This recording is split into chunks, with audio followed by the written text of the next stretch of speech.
talk a lot about sustainability, but I think we talk about not enough about what makes us feel well. And I want to make some statements right now. I feel, as a society as a whole right now, we are disconnected with nature. Natural materials have an impact to our well-being. It matters with what you build your house. We are not consciously aware of it, but it does impact you. When a house resonates with the surrounding, then the people who live in this building also will resonate. We are not conscious about it.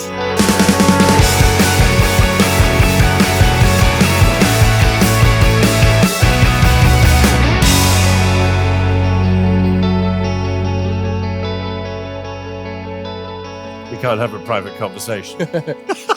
What did you want to talk The about? microphone is Kevin? on. I'm going to introduce Max, since I'm speaking, who you probably know. Right? From that show we did, you remember? Yeah. Yeah. Oh, we did a show together where we recycled an aircraft.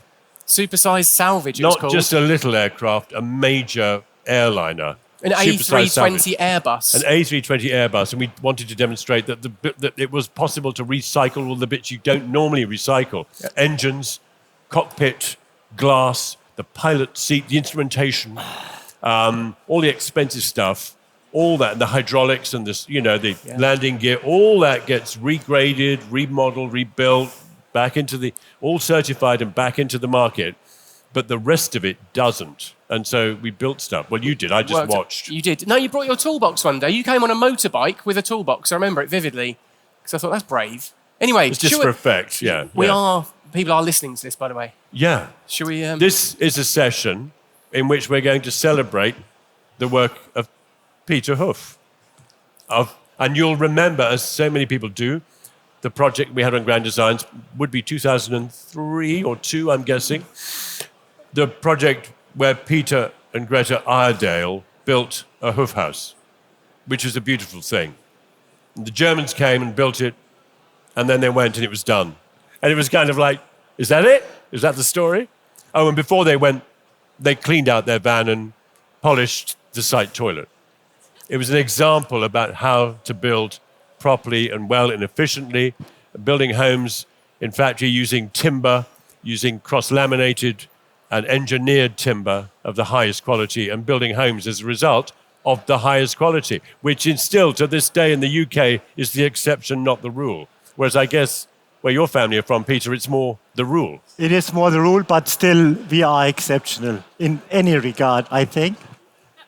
And also what I really like to add to this story, Greta Iredale is still alive, still in the house, and does not want to move. Because she says the house gives her so much strength and memory. It's fascinating. But today, I also want to say I'm very, very glad to see you now, Kevin. Why? To me, Grand Design is a visionary program, and who set it up? Down to you. Absolutely. It's a big team effort. It's a lot of collaborators. And honestly, well, thank you. I'll tell them. Without a vision, nothing happens. And I will talk about that now a little bit more. And also I appreciate that you just told me you love engineering and being a stylist. And that's exactly where we come from. But today, I want to go a little bit more deeper into the subject of well-being. This is close to my heart. We talk a lot about sustainability, but I think we talk about not enough about what makes us feel well. And before we start talking about some photos, I have 100 photos to share. We may not go through everything, but I'm very happy to talk with everyone and questions. I want to give 10 minutes a brief what's on my heart. And I want to say that architects need to be aware which issues are right now important in our society. Because I think we have a massive responsibility, because the space we are designing has a profound impact to our well-being. And I mean profound. When people ask me, what are you doing? I actually don't say anymore, and I'm an architect. I actually say I'm the business of transformation. I really mean it. And we underestimate how important it is. and to go deeper in our understanding of well-being, we need to ask the question first, what is it wrong right now? Why are we not feeling well?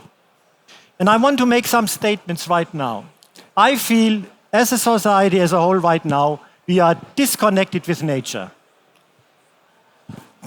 It needs to sink in. The line between reality and virtual reality is getting very, very blurry. And right now, we are spending as many hours in the virtual world than in the real world. And we know the virtual world is an illusion. We are talking about the environment, but we are more and more disconnected. We think we are connected with people, but through social media, we know it's an illusion. We are certainly connected with this. We are almost glued on it. But we are not connected with the world. On top of it, we are talking about mental health. I hear a lot of people, I cannot concentrate, I have brain fog, I'm distracted all the time. It's time to learn to declutter our brain. And by the way, if we declutter our space, we declutter our brain. And that's what I'm talking about in more detail. So how do we as architects respond to this situation? And I think as architects, we need to create spaces to recharge our battery and not the battery of a mobile. In my view, we need to look more into the principle of biophilic design.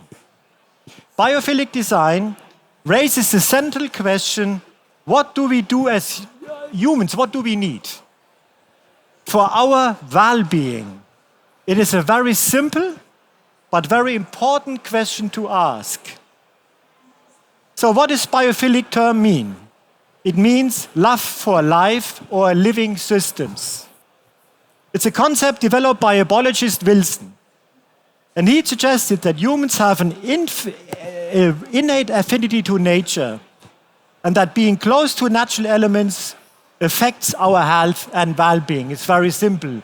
We come from nature, but we forget we evolved from it. So, we humans evolved from nature. What happens when our buildings ignore it? What happens if our houses cut us off where we come from? And biophilic design is much more than just decorating with plants. It's a holistic design philosophy. And it really teaches us how we restore, stay healthy, and how we get inspired. Sustainability is connected with this subject, but sustainability is planet-based. Biophilic design is human-centered. It simply asked, what does this space make me feel? And it focuses on connecting people to nature, mental health, it reduces stress, supports creativity and emotional balance.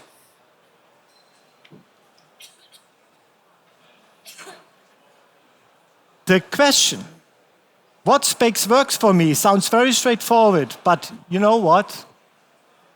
What is the most important question till today, even now after 25 years, people ask before they start building a house? How much money will I get from my house when I sell it? How many bedrooms do I need to get the money I am expecting?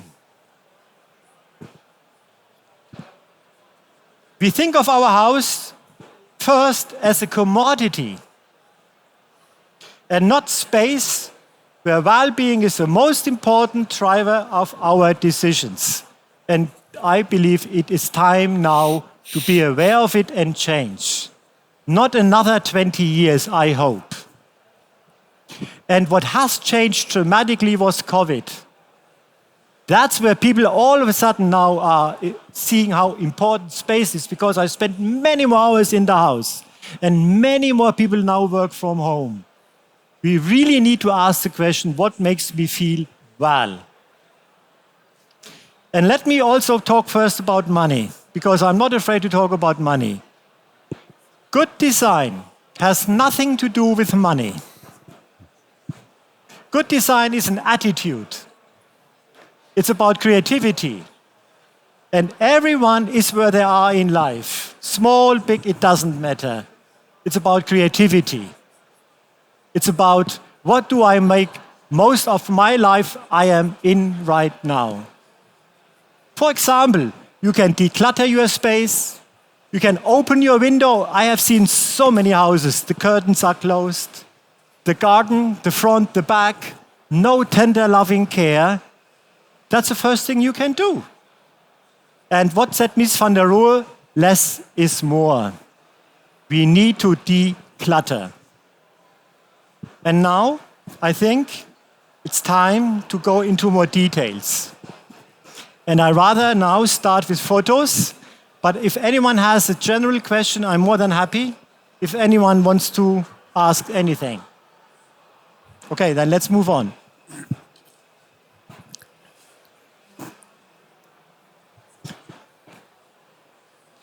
So, as we can see, this is where we come from. Of course, and any photo I have shown you, I have been there and I've seen it and experienced it. So, these are pueblos. And a very, very interesting spot. Out of the earth, people built it with their natural materials and timber. And it's still standing today.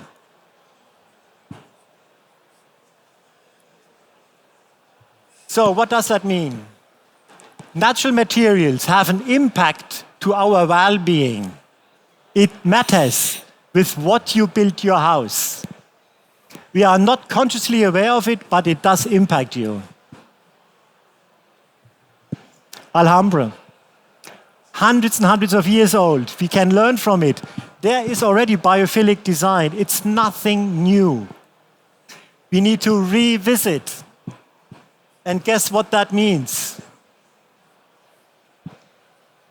The column is a symbol of a tree.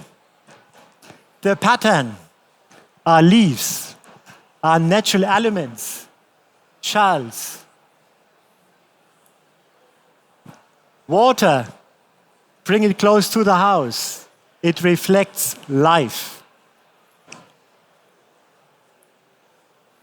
So that is the job I done, and all the projects I have shown you, I have designed them as well. I had a fortunate client who wanted to build a HUF house in the forest.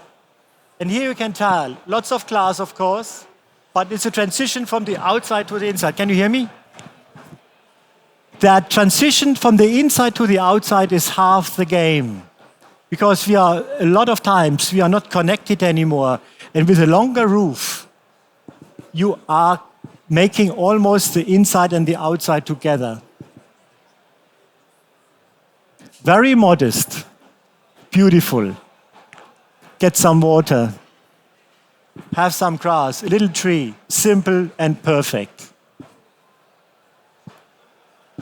A little bit more extravagant.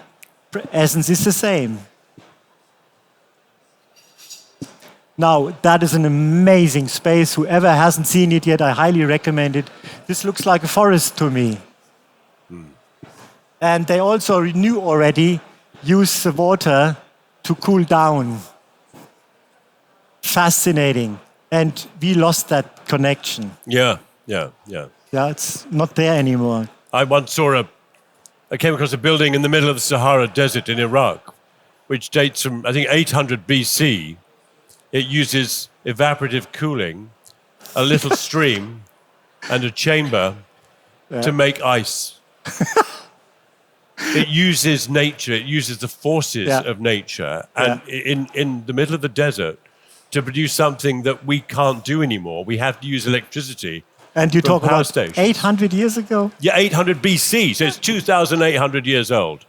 I mean, it's nuts, isn't it? We don't know how to cool buildings. We don't know how to heat buildings properly. We make the mistake of thinking that because we can spend not very much money on an energy source, that somehow that solves the problem. And all it does is move us further away from the forces that people in different countries, in different climates, have been using for centuries, for millennia, to warm and irrigate and feed and clothe and ventilate. And we can go back to the basics. Although we have, for example, heat recovery, ventilation, we still want to open a window. Nothing wrong. What you want is now cross-ventilation. But back to the basics. It is actually simple. And as long the window is on the highest spot in a house, you work gravity. The warm air rises and always you get rise. stack ventilation. And how many windows still open the wrong way? Most British windows open the wrong way. I didn't want to say and that. Doors, it's true. I love the fact water. Water is a really important thing, and it occurs in such a biophilic component because, of course, the moment you put water into architecture or a garden, it attracts dragonflies, it attracts birds, it attracts other species. Correct. You create the biodiversity with the water, but the water here, the same thing happened at Hadrian's Villa, is that there's a big pool that they thought was a fish pool. And what it was a pool which was just fed by a mountain stream. And it was designed to overflow, as this does, into a channel.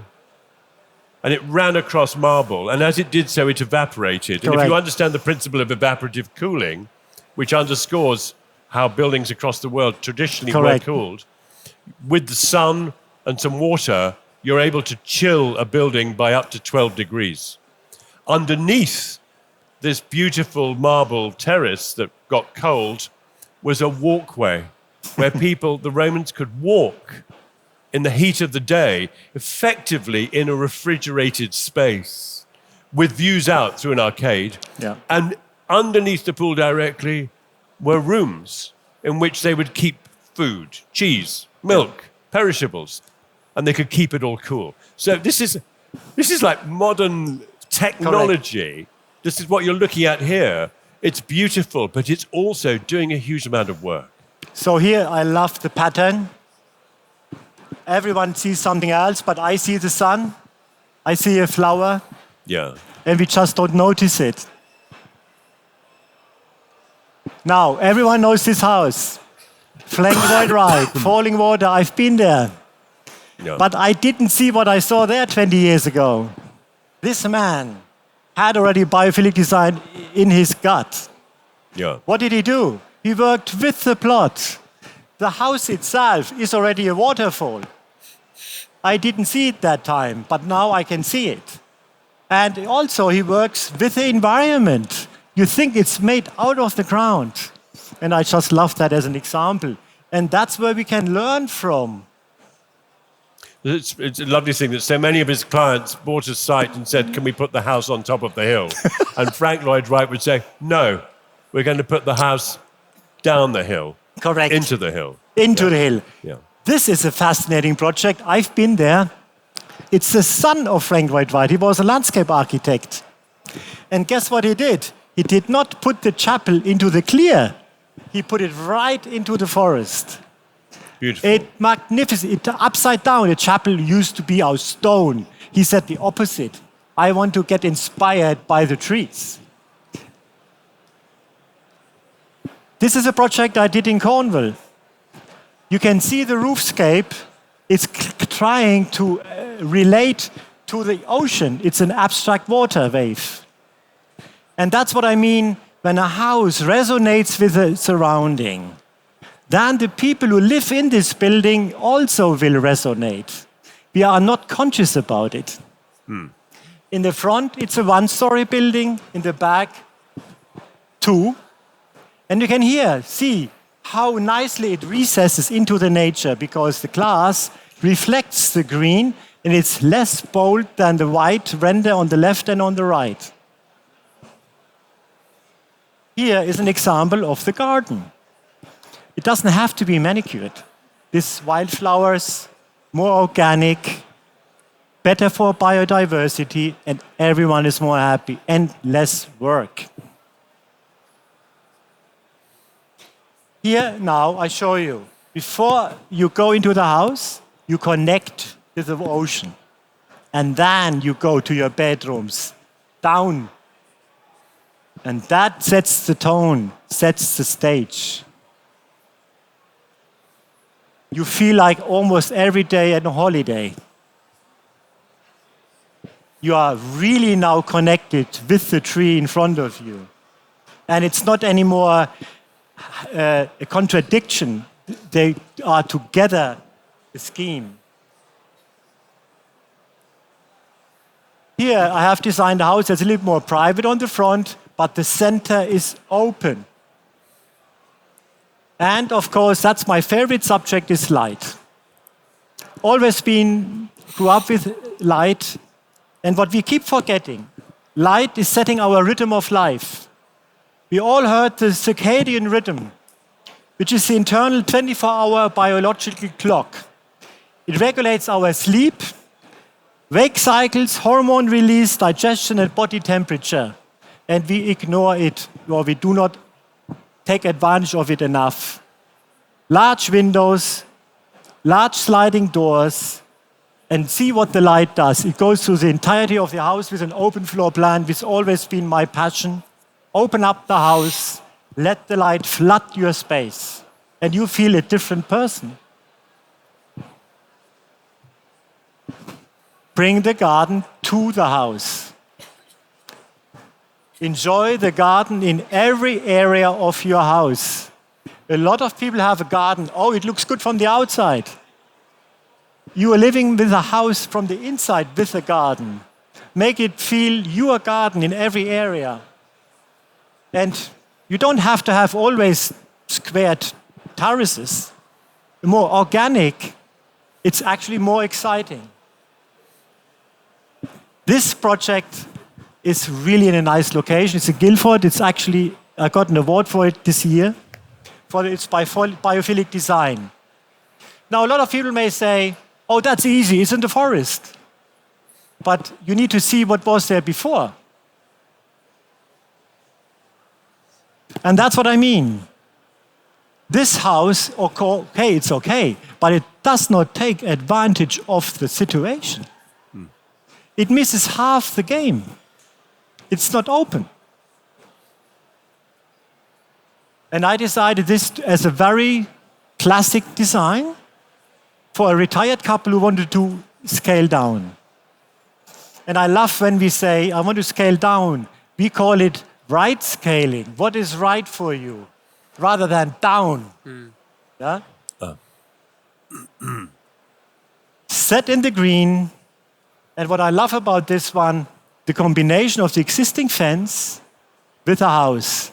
House is very contemporary, very clear lines, and it works very well with an organic fence. And a fence does not always have to be straight. This was a house before, and now I want to say again, it's too much to the left. Doesn't take advantage of the real beauty. On the left, the energy is stuck. I find it needs to be there. Take the flow, and the flow, the energy is actually created they have an own quarry. Take advantage of it. Also, when you hear me designing, I talk a lot about energy. I used to talk a little more about light, but now I talk about energy because energy is something that is flowing. A healthy body wants to flow. A house, the energy wants to flow. And we have way up too many compartmentalized houses. And then you are stuck. And glass needs to also open up. It lets the energy flow through the entirety of the house. And you can see here, you can see through the building. The roof overhang builds a transition to the outside. I love double height in a house sometimes to get the air flowing. You can see the flow on the entry comes through the entirety of the house. It's the flood of light coming in. Inviting the nature, of course. And here is what I'm trying to talk. What if you frame it, capture it.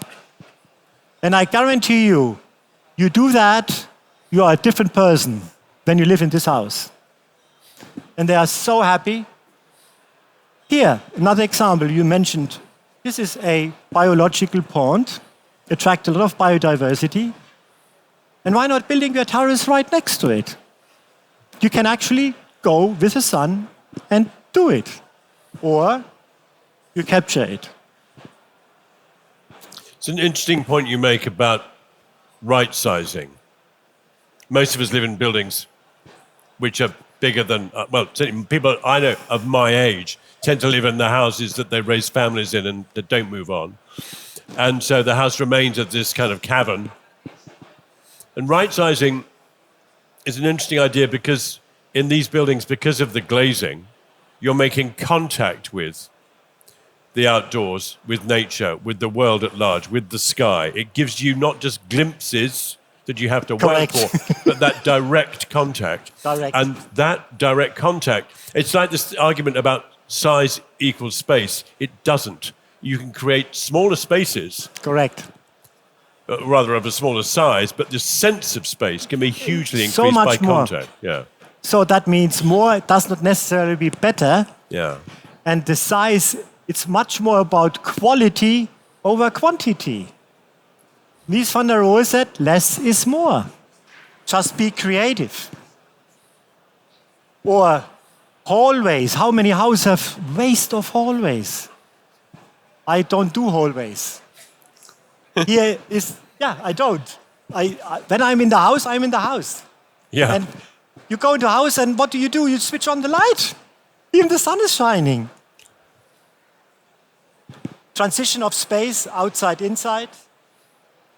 Bring the garden closer. And I love this more organic feel of a garden rather than manicured. And the fence, let it be what it is. I like the fence because the fence is timber upright and timber horizontal, which is, of course, it's the same material from which you construct. Correct. But it's just formalized in the building a Correct. little bit more. Yeah. What We are are those using- fences called? They're lovely, aren't they? You see them all the time on farms in Wales. This is chestnut. Right. But I it's mean more also that the way how they style. make Split chestnut. Split. And they don't need any nail. They just make a hole and I just love it. It's I think just typically with a organic. chainsaw, it's the same dimensions Exactly, as a chainsaw, yeah, and isn't you it? you build it in a very traditional way. The lovely thing about sweet chestnut as a material, it doesn't grow all over the UK, but you can get this pretty well anywhere by mail order now, and I've used it. Sweet chestnut, you put it in the ground, it loves being in water. So as a felled timber, it enjoys being in.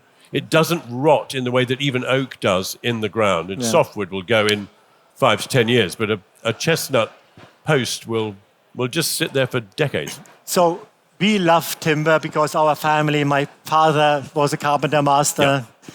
So we love timber and we believe that timber is the material to build a house of because it's the most sustainable product. You need it, but you also can plant two and replace the trees. Also, it has phenomenal smell. Yeah, When you cut wood, you know it's almost baking bread. exactly. And I live in a wooden frame building, and you do? an old one, and you walk in the door, and it's like cinnamon. It sort of just assaults you. That There is something about it, sensation. and we Yeah. have more senses than just our eyes. It's a really interesting point. Yeah. I was involved with some awards called Built by Nature, which is a big award from a charity for building in timber. And one of the awards we gave was to a fire station in northern Queensland. Now, in Australia, a lot of fire stations are manned by volunteers. It's a big fire station. It's in Maryborough. They have a lot of forest fires. So you think, why would you build the fire station out of timber? It's cross-laminated. But of course, this timber is incredibly fire resistant. It chars and it retains its structural strength in the way that steel does not at temperature. But the best fact was that this enormous great structure built out of a local forest, and the timber was then laminated and manufactured, like as in your factory in Germany. It was then done locally. So it's local Australian forest, local Australian timber, local factory. Guess how long it took to regrow in that little local forest? How long it took to regrow all the timber that they put into this building, which was thousands of cubic meters, right? 38 minutes. Wow. Don't you love that? I mean, the time it takes you to eat a sandwich, the Wow. forest has regrown the timber and absorbed carbon and sequestered it and locked it away. Yeah. That I find, that's why I believe we should be moving to what you're doing, which is building in timber. Correct. And I could move on timber, Tim, but I want to move on now a little bit more. Here is what I find fascinating. This client really went the extra mile and built a proper garden. It's a productive garden, not just a cute little look. She's living from it. And she made it serious. I want to protect myself from the deers. So she built a gabion wall around this. I love it. Amazing. Yeah. And this really means she's on her own. And then back to the table. That's what I love. A timber table, very straightforward, very simple. And she's an artist. Why not having your studio in the garden? Enjoy. And you can have class. I love the combination of organic forms in the nature and a very abstract line. That's more a human thing to do. Straight lines. It comes back to those Pueblo buildings, which are organic in form, but with very rectilinear openings. It's like the kind of, it's one step on from the cave, isn't it? It's a kind of, it's the human cave where we made the opening like that. And I think it's fine, because that's who we are. And the nature is a little bit more organic. I think it's a good combination. I think a lot of people make the mistake, I have a very contemporary house, and I have to have a very contemporary garden. Tell me something. Should we open the floor to a couple of questions, do you think? And then carry on. Anybody would like to raise a couple of issues that you've seen, heard? Questions, comments, biophilic design? Lady at the front here. Yeah, we'll bring a microphone. Should I hold it for you? This is so rude. It's not a question. It's not on. It's on now. It's a comment. Why we should build in wood. If we cut down trees and we let them rot, the CO2 comes off again. If we keep them dry, it is retained. Another reason for that's a very good observation, that if we simply grow forests or allow them to grow, the trees eventually fall over, the CO2 is released, sometimes into the soil, the bulk of it into the atmosphere. And if we manage forests, and this is an important point, forests are often, nearly all of them, historically managed to produce timber. If we do that in a sustainable way that allows for regeneration, we can crop, we can build our world, we can move entirely to timber construction, move away from the carbon-intensive materials like steel and concrete, use less of them, and in so doing, sequester the carbon into the timber and actually manage the forest. There's plenty of projects that demonstrate that in managing forest for timber production, you create greater biodiversity, greater sequestering, and greater growth in the forest. And most trees put on the majority of their bulk in the first 18 years.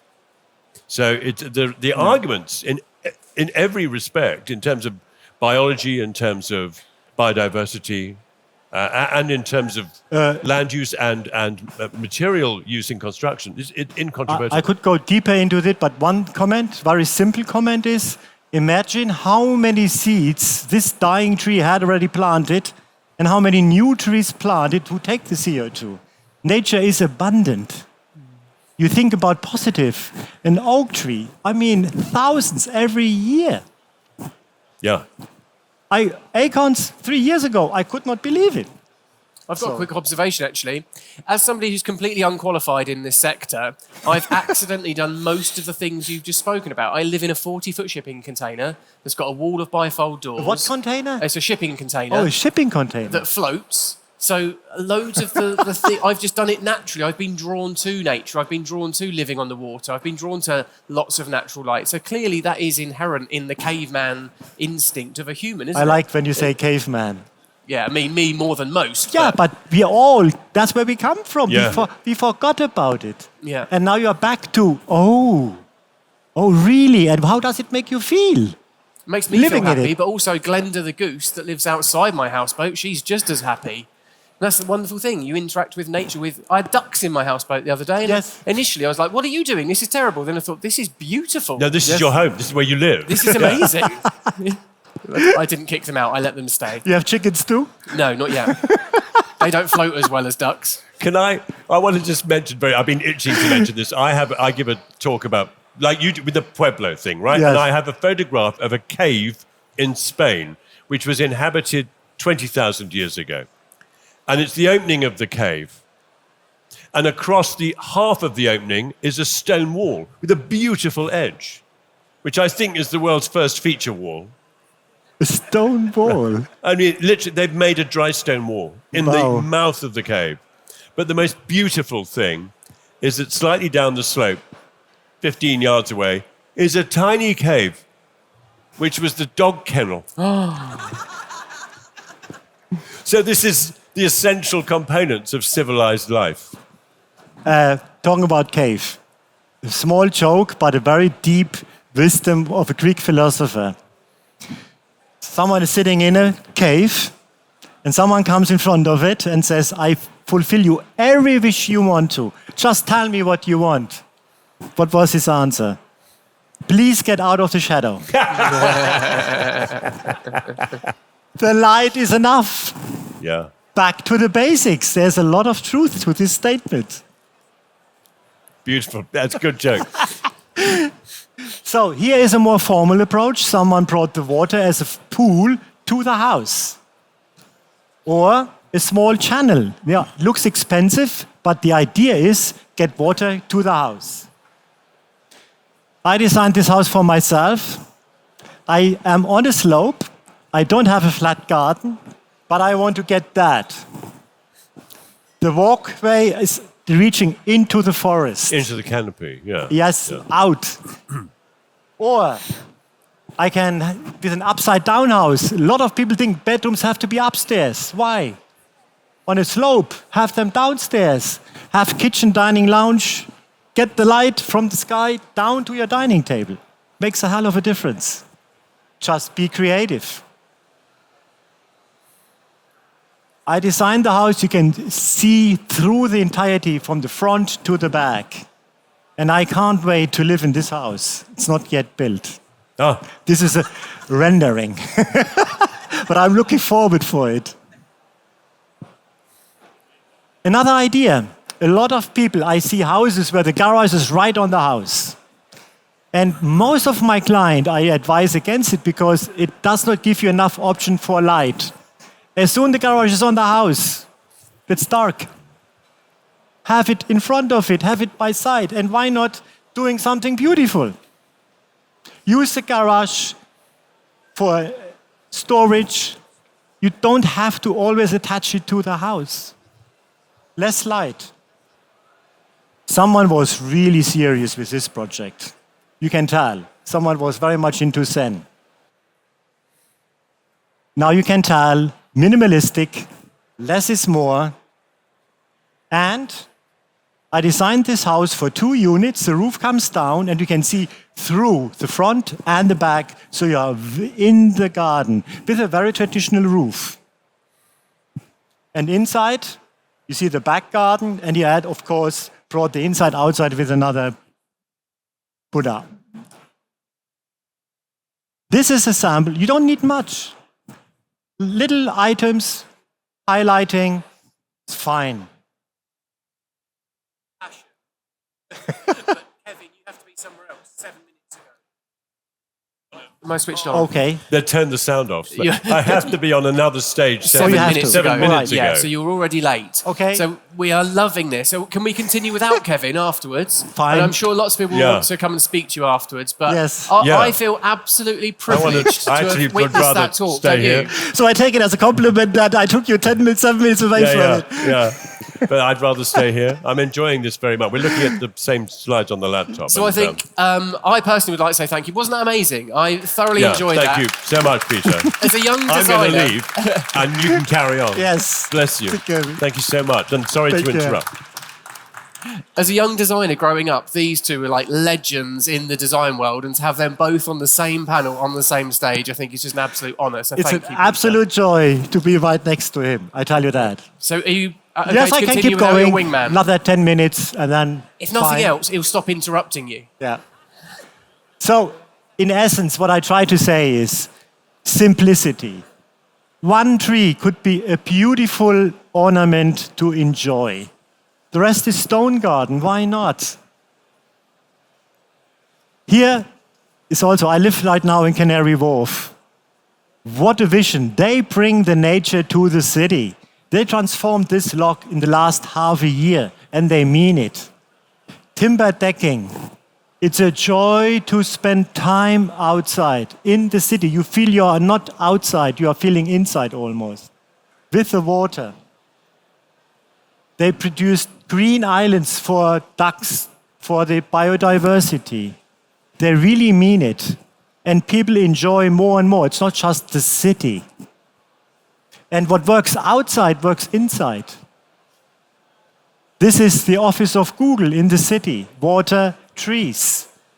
That invites you to stay, doesn't it? Here you spend 10 minutes or no plant. But I love it. It's a very organic form. It's at the V&A Museum. I just saw that. And it opens up to the outside. I had the luck of designing a really large house, and the old concept of an orangery is usually open. And here I have it enclosed that put the trees inside of the house. Of course, you need space for that. Or you do this. Plants inside of the house. A more simple version is this. Now, this was in America. They call it earth-shaped house. Totally everything is recycled.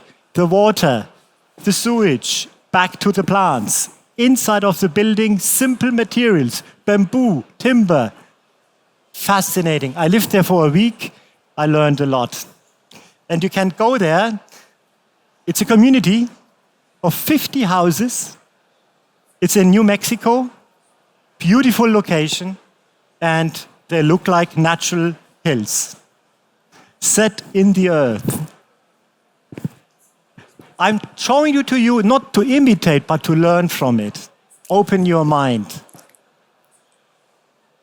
And I love the way how it contacts with the earth. It comes out of the earth and use very simple, and of course has PV panels produce the power. Of course, walled garden now. I mean, it's coming more into cities. Of course, someone needs to manage this. And that's my last house I want to show you. Upside down, and on the top is kitchen dining lounge, where we spend most of our time. And you are with the trees on the top. And my very last image is this. With this, I want to say that a house and the nature do not need to contradict each other. When they resonate with each other, it is a phenomenal synergy. A synergy where 1 + 1 is more than 2. And if you do it right, you will feel it. Thank you very much.